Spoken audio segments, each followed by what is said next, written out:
मुझे खोफा वालो मुसाफिर न समझो, मैं आया नहीं हो बुलाया गया हो,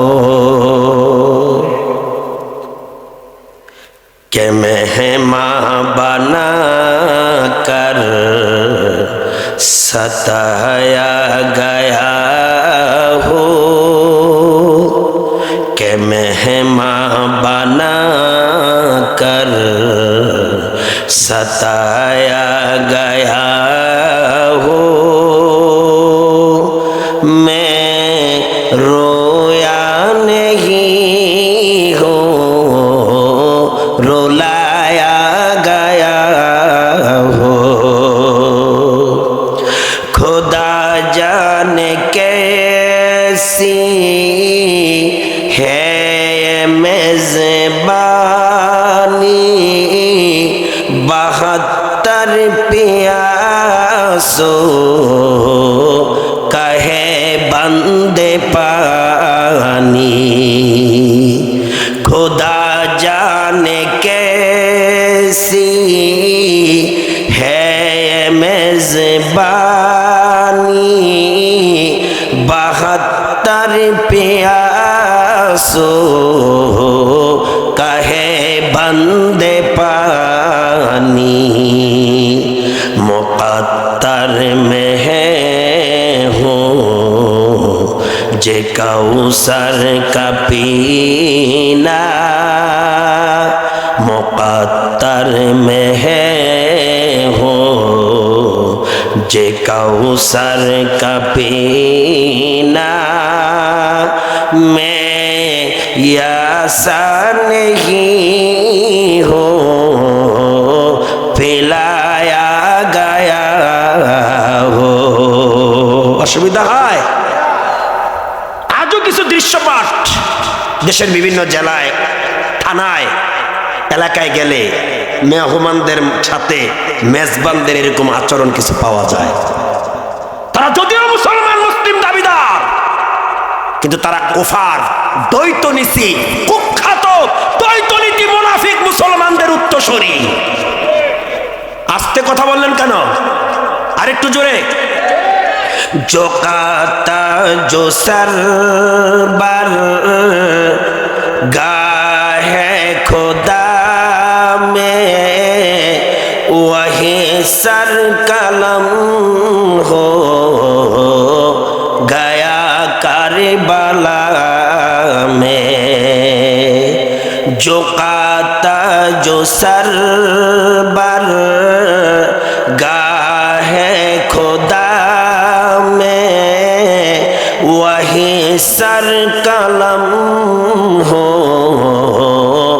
गया करबला में, शहादत की मंजिल को पाया है मैंने, शहादत की मंजिल को पाया है मैंने, मैं मुर्दा नहीं हूँ जिलाया गया हो। আবু যার গিফারি রাদিয়াল্লাহু তাআলা কি কোয়ালিটির মানুষ ছিলেন? সাইয়েদনা হযরত ওমর রাদিয়াল্লাহু তাআলার খেলাফত কাল কার? হযরত ওমর রাষ্ট্রপতি ছিলেননি? মনে হয় বিশ্বাস হয় না আপনাকে। যেমন তেমন রাষ্ট্র, বাংলাদেশ, ভারত, পাকিস্তান, এশিয়া, আফ্রিকা, অর্ধ পৃথিবীর শাসক ছিলেন। মারহাবা কইতেন না? আরেকটু জোরে। তিনি যখন রাষ্ট্র ক্ষমতায় অধিষ্ঠিত, রাষ্ট্র পরিচালনার সময় কোন এক মুসাফির গোড়ায় সাই করে এসেছিলেন। পথিমধ্যে এসে তিনি ক্লান্ত ক্লিষ্ট, সওয়ার অর্থাৎ গোড়া ক্লান্ত, ক্ষুধার্ত, অনুভব অনুধাবন উপলব্ধি করতে পেরে ওই মুসাফির একটু বিশ্রামের চেষ্টা করলেন। যুবক ভাইয়েরা, ও আমার বৃদ্ধ বাবারা, কিশোর বন্ধুরা, আবু যর গিফারি রাদিয়াল্লাহু তাআলা কেমন মানুষ ছিলেন একটু শোনো। আমরাও যদি এরকম হয়ে যাইতাম, এই সমাজে হিংসা বিদ্বেষ দ্বৈত নীতির মুসলমান থাকতো না। চেহারা একরকম, অন্তর আর একরকম থাকতো না। এই জন্য আলোচনাটা শোনার দরকার।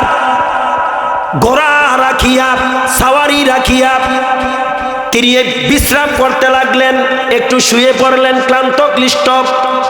কোন এক মুসাফির, তার ক্ষুধার্ত সাওয়ার ঘোড়া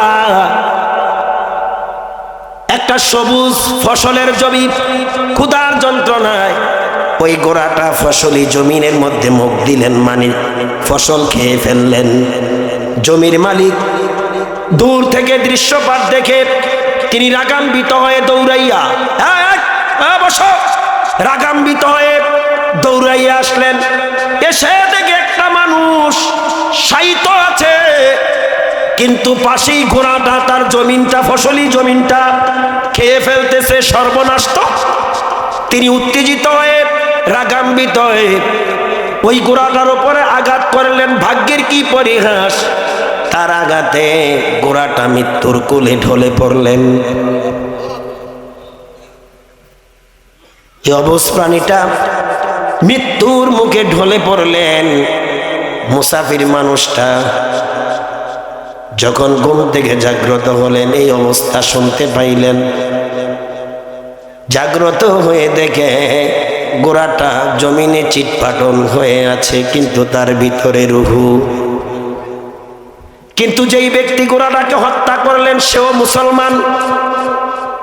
বুঝার ব্যাপার হলো, ঘোড়া হত্যা করে তিনি পারলে চলে যাইতে পারতেন।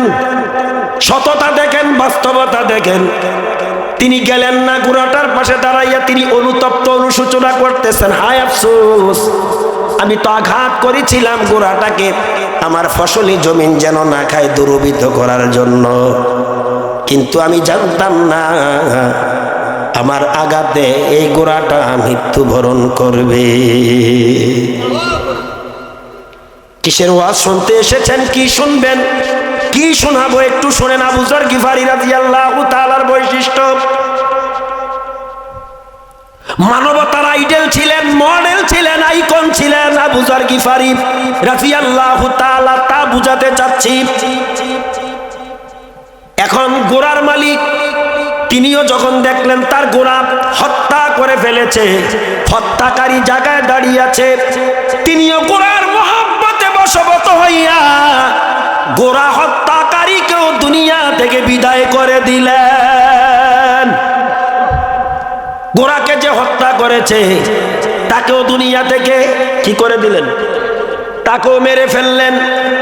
এখন মেরে ফেলার পর এই লোকটাও এখন নিজেকে আসামি মনে করে কোথাও যায় না, দাঁড়িয়ে আছে। তার সততা দেখেন, বাস্তবতা দেখেন, নিষ্ঠতা দেখেন, তার নিষ্ঠাটা দেখেন। সে তো পারতো মানুষটাকে মেরে চলে যাইতো, পারতো না?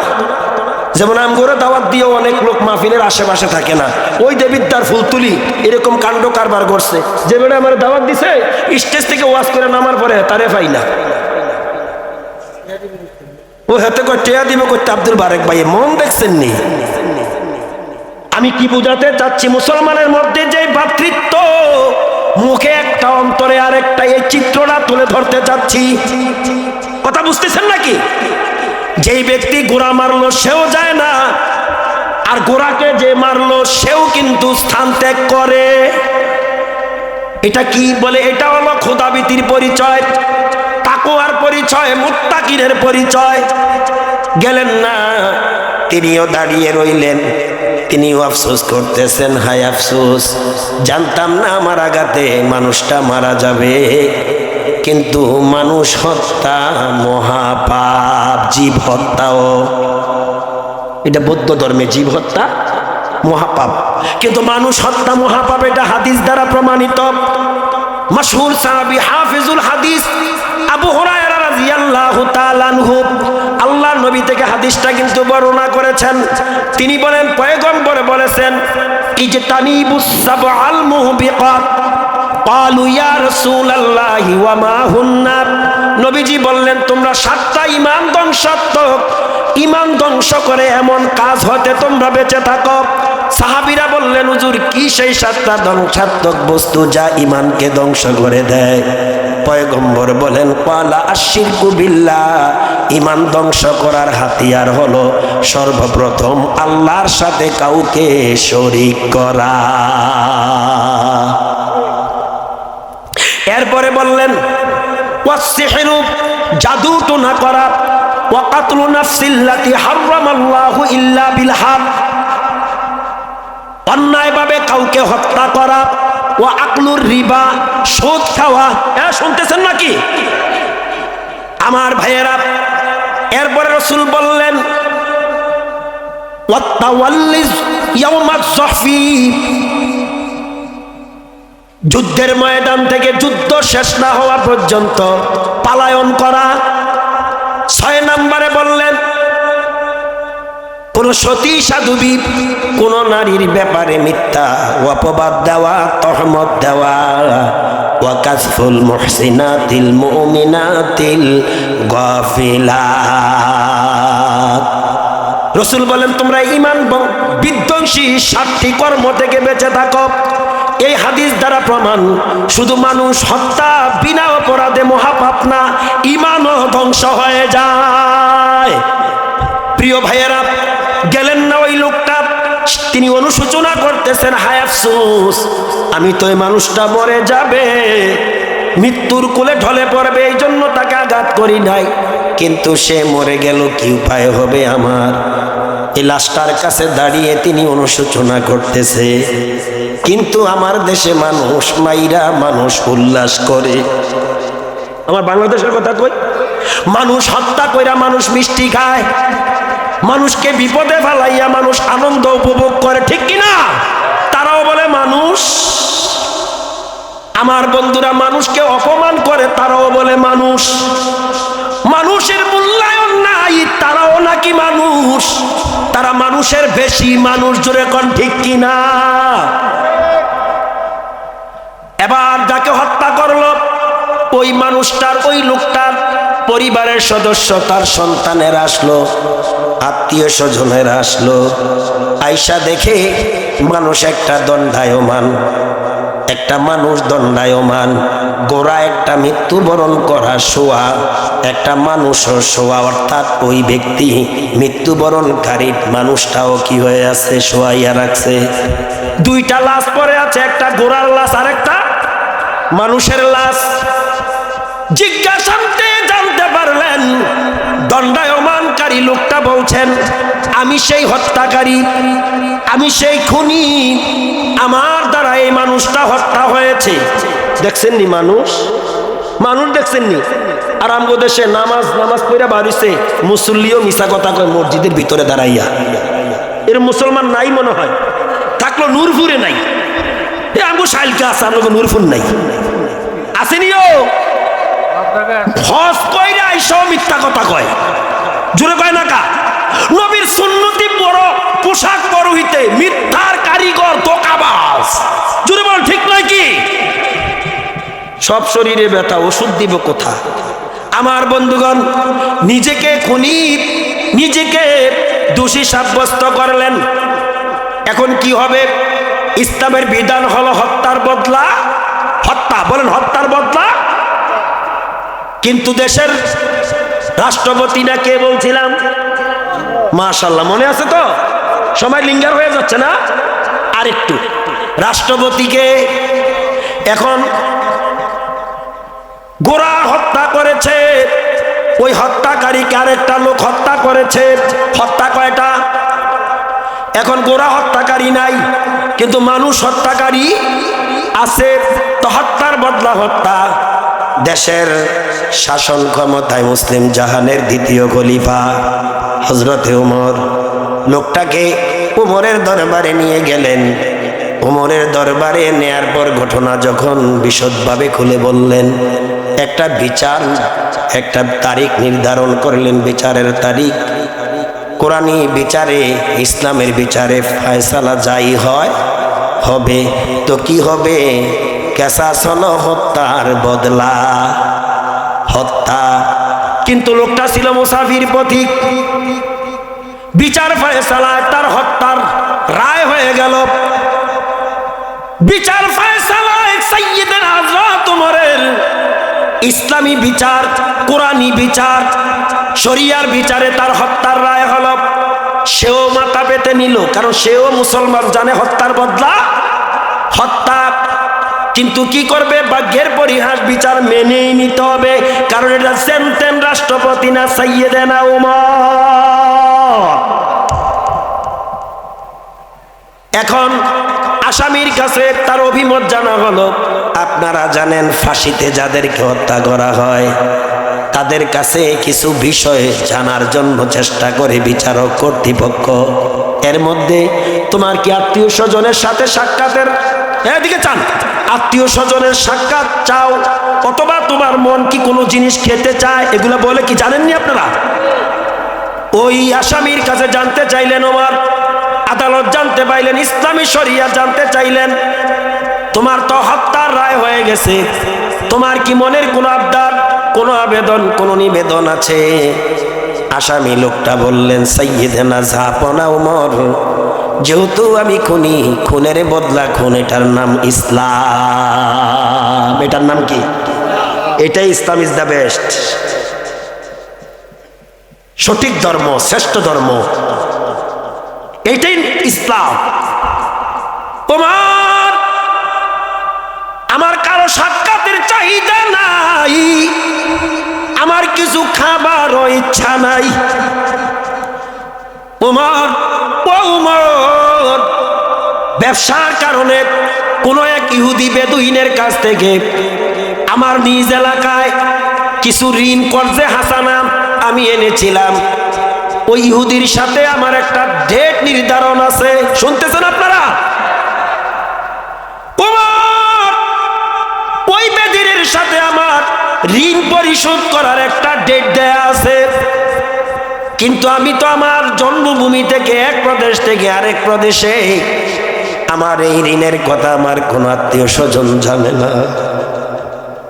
আমি যদি এই ঋণ পরিশোধ না করে এই ফাঁসির কাষ্টে জ্বলে মৃত্যুর মুখামুখি হই, হয়তো ইহুদি বলবে মুসলমানেরা ধোঁকাবাজ, মুসলমানরা ফাঁকিবাজ। ওমর, আপনার কাছে আমার একটি আবদার। নূরপুরবাসী, আনুয়াকোলাবাসী, শালিকাবাসী, কে কোন গ্রাম থেকে এসেছেন আমি জানি না, একটা গুরুত্বপূর্ণ স্পটে সেক্টরে এসেছি, ডেকে বলে ওমর, আমি যদি ওই ঋণটা পরিশোধ করে না মরি, এ দোষ শুধু আমার উপর আসবে না, গোটা মুসলিম জাতির উপরে আসবে। মুসলমান ধোঁকাবাজ প্রতারক বলবে, আমার ধর্মের অপমান হবে, ধর্মীয় লোকদের মানহানি হবে। যদি আপনি একটু আমাকে অব্যাহতি দেন, আমি ওই ঋণটা পরিশোধ করে ইহুদির কাছ থেকে দায়মুক্ত হয়ে আসব। এই সুযোগটুকু আপনার কাছে চাই। আদালত দেখলেন বেচারার বাড়ি কই, এখন যদি সে আমার কাছ থেকে অব্যাহতি পায়, আর যদি সে না আসে, যদি সে না আসে, আদালত পাড়ায় মানুষগুলো সব হতবাক, কি করা, তার জামিন হবে কে?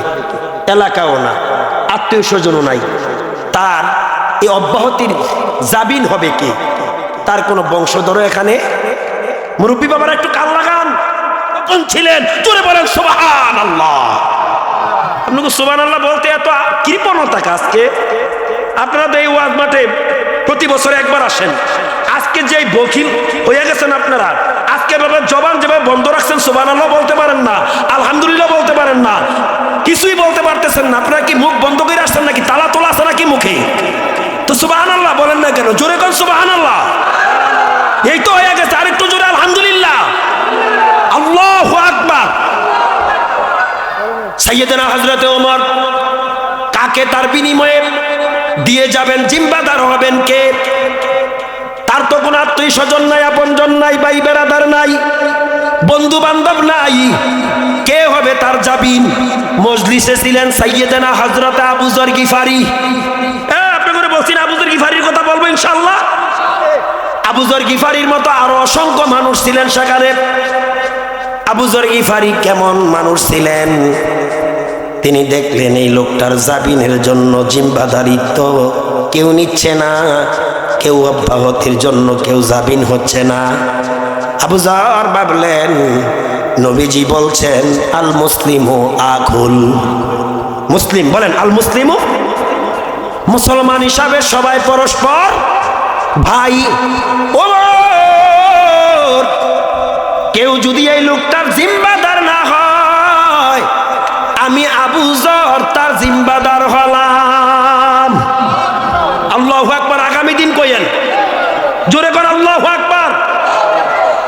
আবু যর রাদিয়াল্লাহু তাআলা বলেন, ওমর, যতক্ষণ না পর্যন্ত এই লোকটা ফিরে না আসবে ততক্ষণ আমি আপনার কাছে থাকবো আসামি সেজে, আসামির বেশে। এই জামিন জিম্মাদারিত্ব যখন তিনি নিলেন, হযরতে ওমর আদালত, মুসলিম জাহানের প্রেসিডেন্ট, রাষ্ট্রপতি সাইয়েদেনা ওমর তাকে অব্যাহতি দিলেন তার ঋণ পরিশোধ করে আসা। সুবহানাল্লাহ বলেন না। এই আবু যর কার সাথী জানেননি? কার সাথী?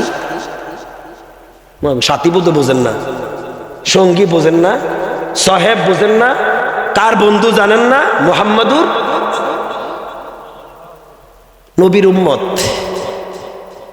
নবীর উম্মত, আমগো মতন ডাব্বা মার্কা উম্মত না, সুরতি উম্মত না, বন্ড উম্মত না। সর্বকালের সর্বযুগের সর্বশ্রেষ্ঠ উম্মত ছিল সাহাবীরা। আমরা ইচ্ছা করলেও হইতে পারি, মানজাদ্দা ফাওয়াজাদা, ইচ্ছা করলে উপায় হয়নি নাকি? আপনি চেষ্টা করেন, ব্যবস্থা করে দিবেন কে? প্রিয় বন্ধুগণ, আবু যর গিফারি বললেন, ওমর, যতক্ষণ না এই মুসলমান ফিরে আসবে ততক্ষণ আমি তার পরিবর্তে আসামি হয়ে থাকব। তাকে অব্যাহতি দেয়া হলো। লোকটা গেলেন এলাকায় যাইয়া ওই ইহুদির ঋণটা পরিশোধ করলেন। মারহাবা বলেন। আর মাশাআল্লাহ, আমরা যদি কারো থেকে ঋণ নিতে পারি, ঋণদাতার বাড়িতে আইতে যাইতে রাস্তা বালাইয়া দেয়। সকালে গেলে বিকালে, বিকালে গেলে সকালে, রাত্রে গেলে দিনে, দিনে গেলে রাত্রে, ঘরে থাকতে বাড়িতে নাই। এরকম বদমাশ আছে না নাই? জোরে বলেন আছে না নাই? সাইয়েদেরা হযরত আবু যর গিফারি জিম্মাদারিত্ব নিলেন, তিনি রয়ে গেলেন তার জামিনের বিনিময়ে। ওই লোক ইহুদির ঋণ পরিশোধ করে বাসায় গেলেন, বাড়িতে গেলেন, আত্মীয় স্বজনের সাথে দেখা করলেন এবং বিষয়টা খুলে বলে আসলেন, আমি খুনি, ফাঁসির রায় হয়েছে। সাইয়েদেনা হযরতে ওমরের আদালতে আমার জিম্মাদারিত্ব হিসাবে আমার এক মুসলমান ভাইকে আমি রেখে এসেছি। যদি আমি সময় মতো, সুযোগ মতো না যাই, আমার পরিবর্তে আমার নির্দোষ একজন ভাই আমার জায়গায় সে ফাঁসির কাস্টে ঝুলতে হবে। ধোঁকাবাজি ছাড়ো, বাটপারি ছেড়ে সংশোধন হও। মুসলমান কোনোদিন ধোঁকাবাজ হতে পারে না। যেরকম ঠিক কিনা? আজকে ধোঁকার জালে মানুষকে ফালাইয়া মানুষকে বিপদগ্রস্ত করছো। এরকম মুসলমান আছে না নাই? শহীদ ভাই কয়েক 90 জন, আমি দেখতেছি শতকরা 99 জন। ইল্লা মাশাআল্লাহ, দুই একজন ভালো থাকতে পারে আপনারা। আলহামদুলিল্লাহ, আলহামদুলিল্লাহ কইতেন না? আল্লাহ কবুল করেন। প্রিয় ভাইরা, ফাঁসির রায় যেদিন হয়েছিল, দিন আস্তে আস্তে চলে এসেছে। নির্ধারিত সময়ের মধ্যে আসার কথা, কিন্তু নির্ধারিত সময়ের মধ্যে ওই লোক আসতেছে না। কিন্তু হাকিম লড়তে পারে, হুকুম তৎকালীন বাংলাদেশ বিশ্বের কি এই ক্যাঙ্গারু আদালত নাকি উমরের আদালত?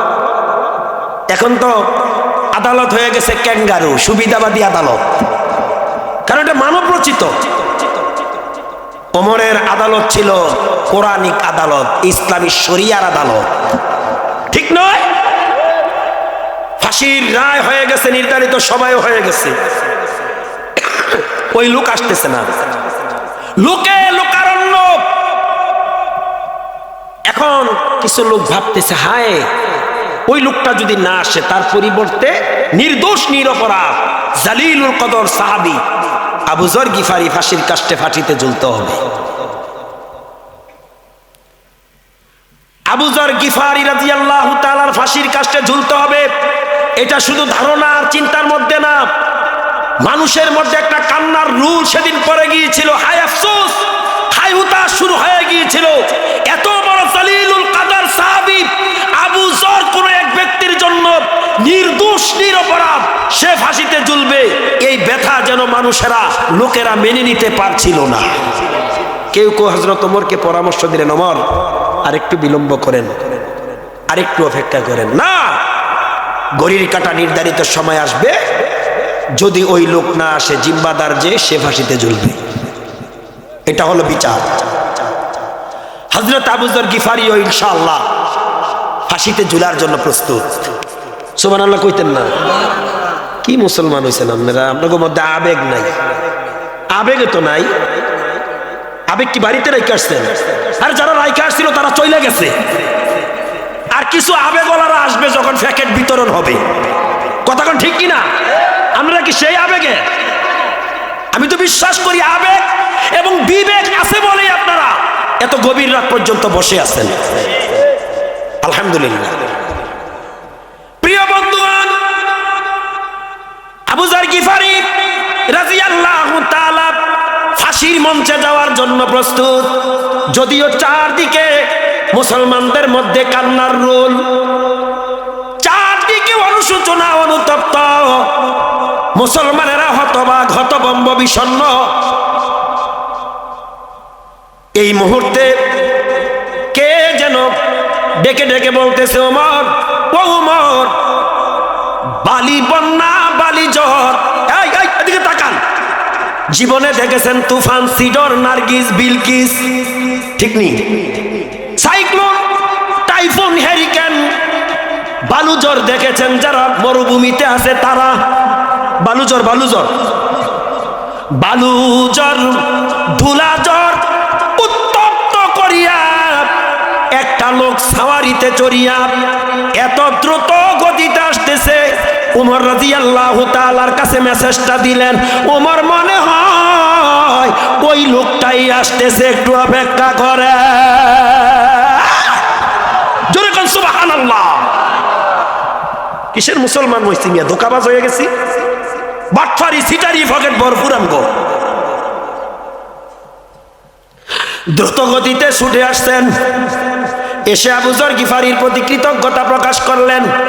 সাইয়েদেনা ওমর রাদিয়াল্লাহু তাআলা আনহুর কাছে দুঃখ প্রকাশ করলেন, ওমর, প্রতিমধ্যে কোনো এক ঝামেলার কারণে কিছু সময় বিলম্বিত হয়েছে, ক্ষমা করবেন, দেন। আমার কর্মের প্রতিদান খুনের বদলা খুন করে আমাকে ফাঁসিতে ঝুলিয়ে হত্যা করে বিচার রায় কার্যকর করে আমাকে পাপ মুক্ত করে বিশুদ্ধ করে দুনিয়া থেকে বিদায় করে দেন। জোরে কোন সুবহানাল্লাহ। এরকম পারবেন কোন মুসলমানের জন্য উপকার করতে আবু যর গিফারির মতো?